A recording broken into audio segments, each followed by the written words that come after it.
Thank you so much, Mrs. Brown. For this next session of the webinar, we will have a presenter discussion. I will be the facilitator for that. If you have any questions or if you think of any comments while the discussion is going on, please add them to the chat box and we will try to address them at the end of this discussion in our Q&A session. The first question is, why did REL Southwest Charter School Research Alliance choose to study this topic? So this is Patrick Wolf, and when the previous REL contract was established, there was strong interest in a research alliance involving Louisiana charter schools. And we members of the REL team got together with the folks, the charter school principals, charter school network administrators, teachers, etc.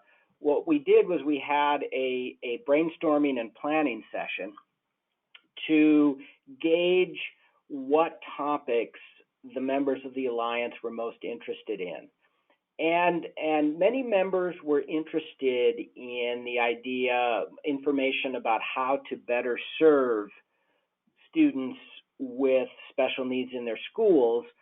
But then they sort of backed up and said, as a starting point, we'd really like to know more about the patterns of enrollment of students in charter schools in Louisiana. So we sort of have an idea in the aggregate what we're working with.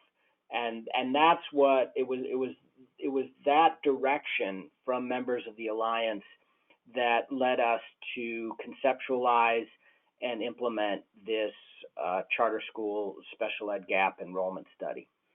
What are the issues surrounding overclassification or declassification of students with special needs? Well, this is Tessie Bailey, and I think this kind of comes back to what Dr. Wolf mentioned, is that, you know, we are concerned at, you know, the equity of access and enrollment, but we also want to make sure that students are appropriately identified, and they're really, from an external standpoint, it's hard to judge whether it's a correct, you know, declassification or classification. One of the things that I, you know, want to mention is that to me is a little bit alarming as a national researcher is looking at the lower rates of classification within the traditional schools as compared to the charter schools. And Sametta sort of addressed that. But when we look at the national averages, we tend to be around, you know, 12.5%, and here in Louisiana, it's more about 10.5 to almost 11. And thinking about, are we implementing procedures that are correctly identifying students as opposed to focusing too much on the over-identification? And I do think that some types of schooling approaches may be perceived as more desirable by parents. So you may, like what we saw with students with emotional disturbance, may see an overclassification of those students in some types of settings. For example, online charter schools may attract students who have higher levels of anxiety, PTSD, just because the environment is more conducive to their needs. So. And I am in, this is Sametta, and I'm in agreement with Tessa with that. However, states do have to begin looking at those stricter requirements for identification and declassification. Here in Louisiana, a lot of the policy changes have worked to support declassifying students, making it more difficult to classify or declassify. And that's by requiring more stringent policies, such as interventions prior to evaluation, using more universal screening data in making determinations prior to moving to evaluation, being more inclusive of the teacher and the student's work in the classroom prior to moving to evaluation. And across the nation, as we look at the identification of students with disabilities, in particular with emotional disabilities. We certainly have to look at external trauma to a family, to a student, such as in Louisiana, Katrina, and certainly our hearts are out to the people in Florida, as those students have been traumatized, and that will have an effect on whether or not they're truly emotionally disturbed or if this is a temporary trauma. So those necessary measures in the evaluation process will certainly eliminate overclassification or declassification. Okay, so Sametta has identified a particular policy in Louisiana. How have policy changes affected special ed identification and evaluation across the country? So this is Tessie, and I'll just add on, because a lot of the things Sametta talked about is really that the use of a tiered system of support prior to the referral or the consideration for eligibility determination. And Louisiana was one of the initial recipients of intensive TA from the National Center on Response to Intervention to embed this across schools to improve the identification of students who may need to be part of an evaluation approach. And the National Center on Intensive Intervention has been doing a lot of work in this area to ensure that what is done prior to referral and as part of the eligibility determination is really looking at, were kids provided appropriate instruction to rule out some of those factors that sometimes contribute to poor performance. Okay. How does funding play a role in special education? Okay, this is Sametta again. Funding plays a great role in servicing students with special education. As I mentioned earlier, schools are provided funding through MFP, multiple foundation funds, based on each student in the school. When you have a student that has a requirement other than what a general education student requires, the school then is impacted as to how to best serve that school. Now, in Louisiana, we do have tiered funding for students with disabilities, which is another layer of funding that assists the schools in providing those services. And then, along with the high cost, schools are able then and not limited to using those funds directly for those students in need. We here in Louisiana have seen an increase in service provision for students. We have, in the schools that I service as a partner in B&M Solutions, that schools are looking more closely at accessing those funds to develop appropriate funding, and also in looking at not necessarily using those fundings, but looking at supporting their teachers with training, which can come under some of those funding levels, which then provides a better set of instruction, programming, and support for not only the student, but the teacher and parent as well. What impact has special education teacher shortages had on the delivery of quality special education services? So this is Tessie, and I think Sametta alluded to this in her presentation, is that just sort of nationally, we have a special education teacher shortage. We have less teachers going into the profession, and then we see it just from an employment standpoint, a shortage of teachers. And I think what this often leads to is a greater use of alternatively certified teachers or teachers on emergency cert, who are often lack some of the same skills and knowledge to work with students with disabilities in particular in all levels. And if you look at the majority of kids with disabilities nationally are served in general education, we're talking primarily about special education shortages, but it's also coming up as an issue in general education as well. So how can we support special education teachers in charter schools, especially those who are alternatively certified. And this is Sametta, and Tess is certainly correct in the lack of teachers are going into the field of education. And there are many ways that we can support, and in our network at New Beginnings, some of the things that we did, we offered incentives for teachers to become certified. We obtained a grant that paid for them to go back to school to become certified. We partnered with a local university even to offer on-site classes after school at the school to make it convenient for teachers.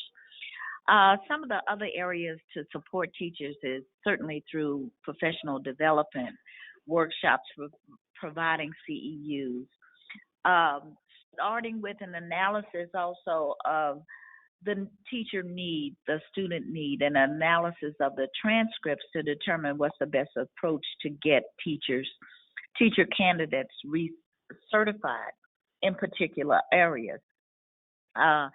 Here in our schools, mostly we practice inclusive practice. So it's not necessarily just the special education, as Tessa spoke about, that requires certification. It is our general ed teacher as well. So in our network, we did provide that certification opportunity for general ed teachers as well as special education teachers. And I can say it was met with a huge level of support, most likely because we did offer that financial incentive, which made it a little easier for people to choose to go into it. And also what you find, the career of teaching is a career of love. And some people recognize that that might not have been the career that they needed and they move out. But getting and retaining good teachers is a challenge in education, because one thing that happens mostly with your very good teachers, they move up to administration. So we're always looking to bring in new teachers, bring in teachers, and provide those trainings. So these are some ways that we can support teachers in that quest to become certified, and also in ways that we can support them staying in the school and in the classroom. Some of the other things that we did also offer leadership roles for those teachers, taking on extra duties, which gave them also extra financial incentives to become certified. And I'll just add to that, and going back to the previous question, I think one of the other impacts that's unintentional about the shortage of special ed teachers is it does put a greater burden on general education teachers to provide some of those services. There are a number of national centers that have been focusing on this particular issue, is how do we get high quality professional development and coaching and tools to teachers in a real-time manner. And there's the IRIS Center, if you haven't checked it out, and it provides, there are modules for general ed and special ed. They're sort of self-paced, but can also be used as professional learning to really enhance their knowledge about supporting students with disabilities. But also the Cedar Center, and the Cedar Center has been engaged in working with state departments of education. It's always an option for a university or a state department to request technical assistance, is how do we better prepare our teachers, either alternatively certified or traditionally certified, to support students with disabilities in diverse environments. And as Patrick mentioned, we see differences in enrollment in rural versus urban schools. I suspect we see differences in, types of education. And I know there was a question from, and I'm probably going to say your name wrong, is Rana, about the quality. Well, we haven't really been looking at the quality, but that's something that we need to be attending to.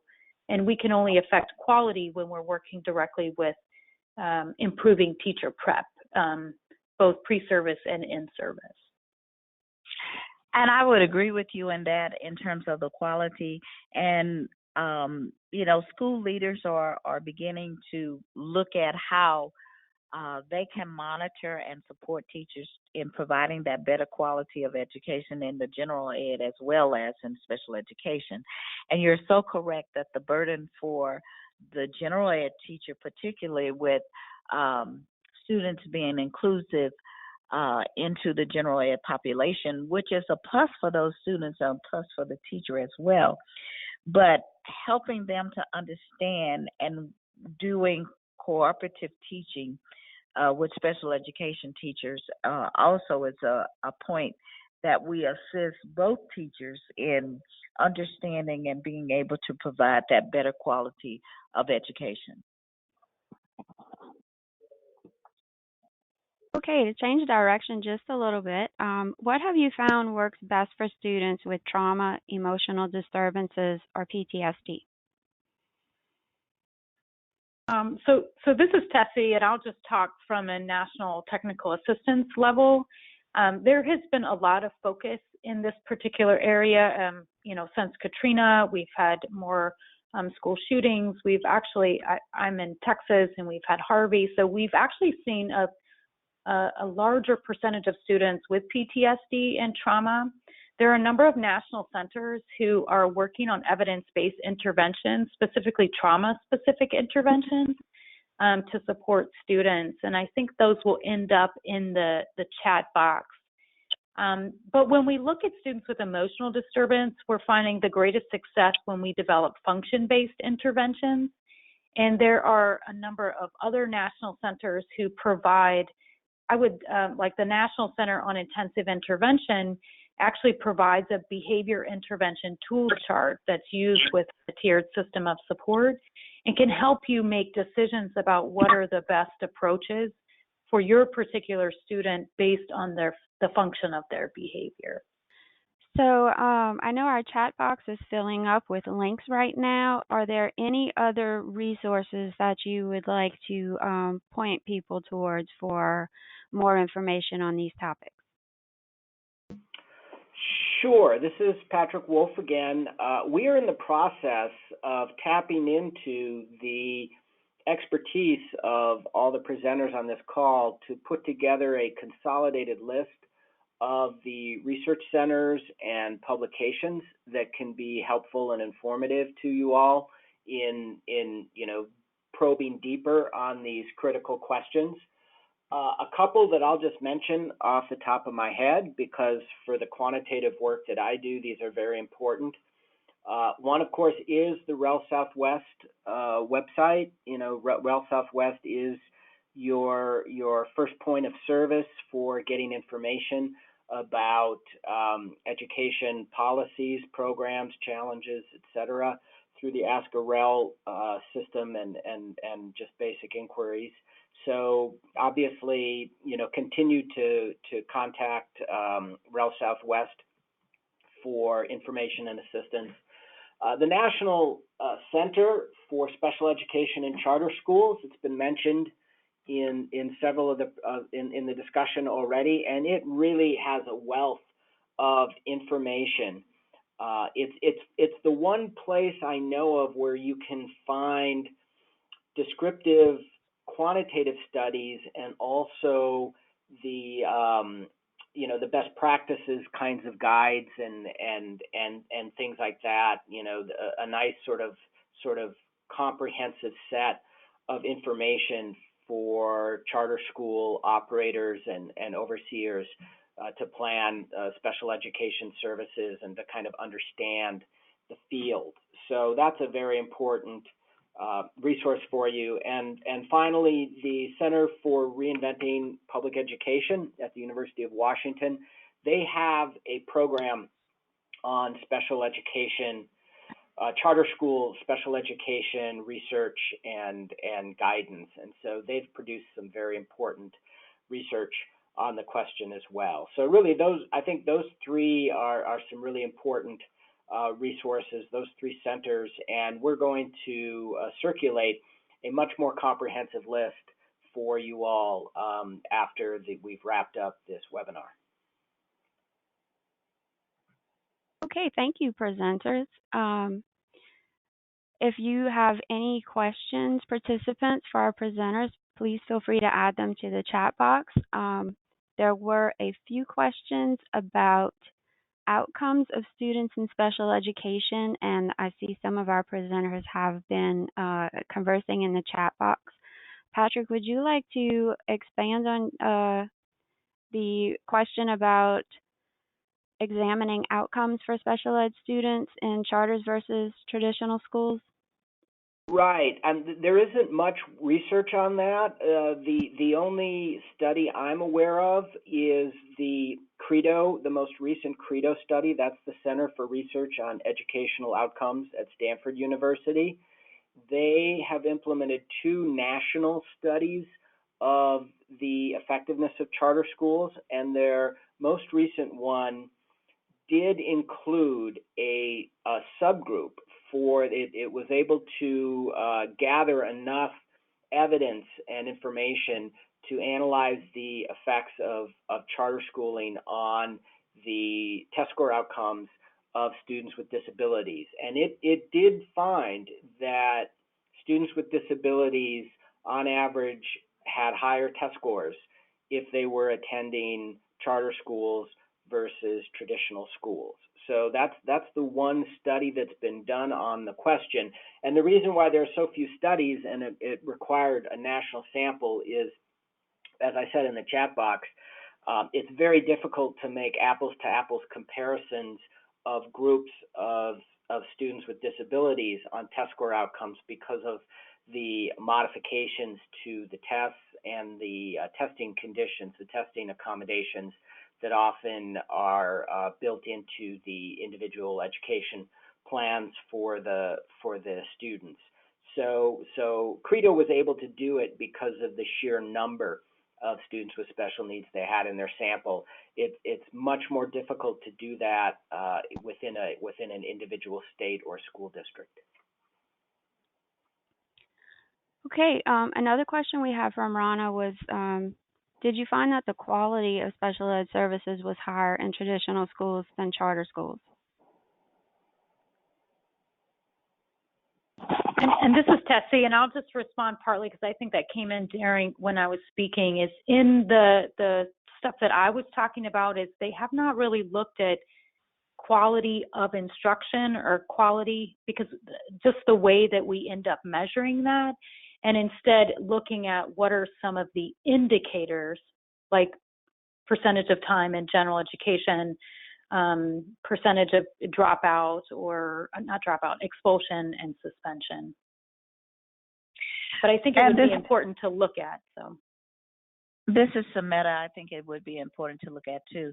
And again, we haven't looked at that as much as we have looked at trying to close the gaps and trying to offer the quality of education to the students that's equal. So it is something that will be interesting to look at and develop as we move along and improving our service to students with disabilities. Okay. Another question from Rana. Did you find a correlation between more ED students attending charter schools and less SPED students sent to alternative schools? This is Patrick. I'll jump in and maybe my colleagues extend on it. But we were limited. Shannon and I were limited in the breakouts and disaggregations we could do. So we weren't able to determine, if a school had a large enrollment of students with emotional disturbance, what were the consequences in other ways. We weren't able to push our data analysis to that detailed level of disaggregation. Yes, yeah, and I'll just add to that. I'm sorry. This is Shannon. I'll just add to that a large part of that was the small sample size. As small as the sample was of students with ED in the charter schools, it was even smaller than that in the alternative schools. So we just weren't able to look at those or draw any conclusions from those. Right, and I would say at the national level, at the national level, I just wanted to say that there's not a lot in this area as well. We do know that students with ED are tend to attend alternative schools at a higher rate than other categories, but that is also something to consider for future research. And this is Sametta. I would agree with you. And in New Orleans, it also depends on the charter. Some charters, although they might not necessarily be well trained in servicing students with disabilities, do handle certain behaviors a lot better. They don't necessarily suspend students as much as they have other incentive programs that maybe replace some of those behaviors. So it would be an interesting study to look at. And we don't, I have not found that there's any more students with emotional disturbance going to alternative schools as opposed to those staying in the general ed. It really depends on the makeup of the school at this point. And the training of teachers, I would say, yeah, sometimes predicts that. Yeah. Right. Okay, we have one more question from the chat box. So if the participants have anything else they would like to ask, please get that in so that we can make sure to ask. But Mary wanted to know if the study addressed student success on state assessments from traditional public schools versus charters. Yeah, this is Patrick again, and we didn't have access to student outcome data just because of the small samples that would require. If we equalized the test and the testing conditions and everything, pretty soon we're down to just such a small number of students that you can't really identify statistical patterns within a individual state. So I don't see any additional questions in the chat box. Panelists, do you have any closing remarks you'd like to add? This is Patrick. The discussion of emotional disturbance has been really interesting. And it reminded me, I did a case study 20 years ago, it seems like a lifetime ago, regarding an alternative school in the Washington, D.C. area just for students with emotional disturbance.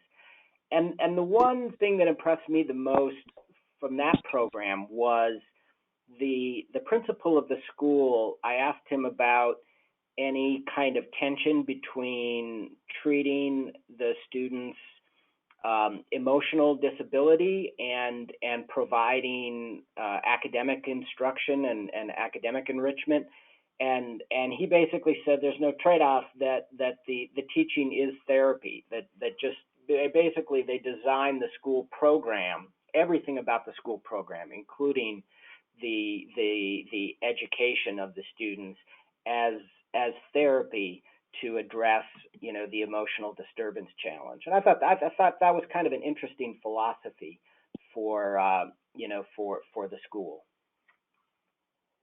And along that same lines as with the tiered system of support, and I know Mark Shin has been in Louisiana doing some of this work, is trauma-informed tiered system of support. So the entire school, right? So instead of working with individual students who have experienced trauma or PTSD, they've designed systems, that are responsive to all kids, regardless of the level of trauma they may have experienced. And I just want to close up and thank all of you for sharing, but the research, and just encourage folks to be in line with what IDEA has transformed in the last couple of years. Is really this results driven, and I appreciate the questions coming from the audience about improving the outcomes. It is important for us to get context about where we are, what's the extent of the enrollment and the gap. But I do think it's really important for us to continue to push the quality of instruction, regardless of context, to ensure that students with disabilities have the greatest opportunity for success. Okay, well, thank you, panelists. I think the last thing that we have is stakeholder feedback survey. We have a link that is in the chat box right now. We will also be emailing that out to you in a follow-up email.